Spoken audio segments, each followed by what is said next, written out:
chorus of hate being leveled at the president is nearing a crescendo as Democrats blame him and only him for a virus that originated halfway around the world. This is yet another attempt to impeach the president. And sadly, it seems they care very little for any of the destruction they are leaving in their wake. Losses in the stock market.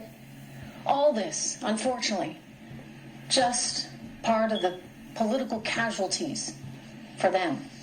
You know, this is a time to be united, not to be pointing fingers, not to be encouraging hate, and yet what do we see? We see the absolute opposite from the left tonight. Good evening, everyone. I am Trish Regan. The hate is boiling over. Many in the liberal media using, and I mean using, coronavirus in an attempt to demonize and destroy the president.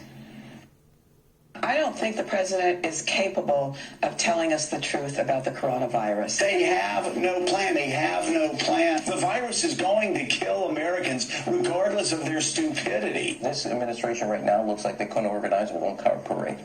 He is not going to be able to have his rallies, and it is going to psychologically torment him. The president should lead, or else he should get out of the way. Stay on the golf course. This may be Donald Trump's Katrina. Yeah. This is an event that could take down a president. There's no confidence in the president in anything he says or does. I wish he would just be quiet.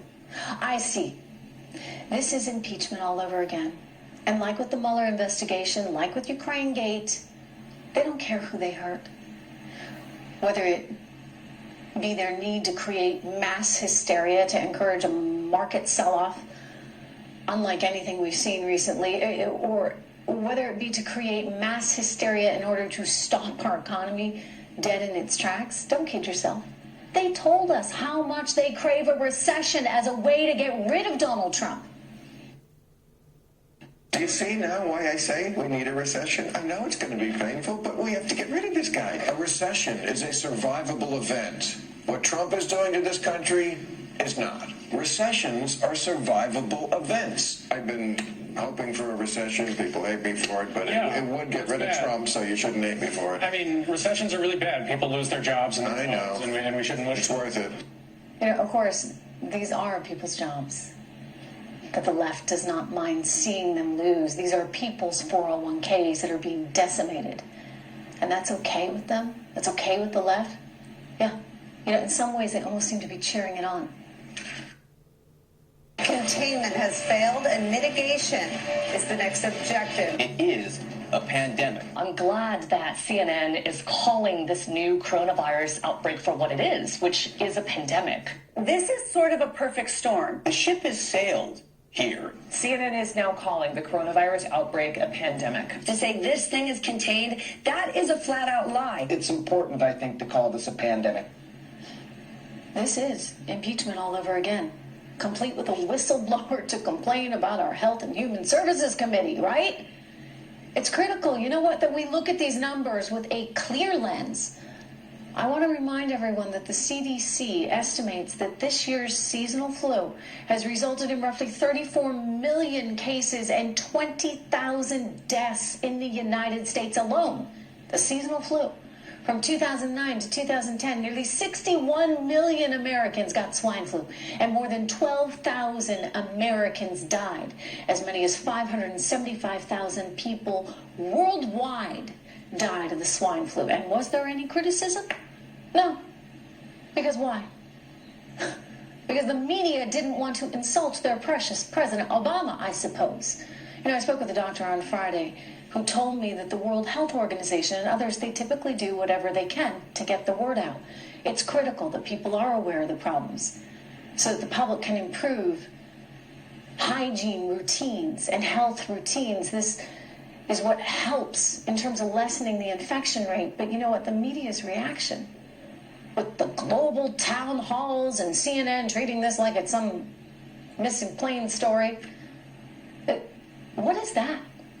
I mean, did they do this during Ebola? No. But we didn't even see this kind of insanity for SARS. And SARS and Ebola, those viruses were far more deadly. So why the melodrama on such an agitated scale right now? Why are the markets reacting like this? I'll give you two words. Donald Trump. and the media doesn't like him.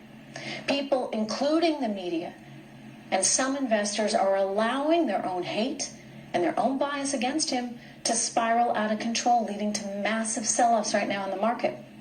Anytime there's this kind of disruption in the supply chain, anytime people cut back on spending, there will be economic softness, which can lead to a recession. And we're probably due for one now. But we'll recover. We always do. For the media to spin a narrative that this sell-off and this virus are all a result of President Trump, it's just wrong. But unfortunately, I guess they needed someone to blame. They were looking for someone to blame. They want to blame him for literally anything they can. And they have no real interest, shall we say, in finding who's to blame, who is the root cause of all this. From what we can tell, this all originated out of China. You know, when Donald Trump is their political target, that's all they need. And that's tonight's Intel.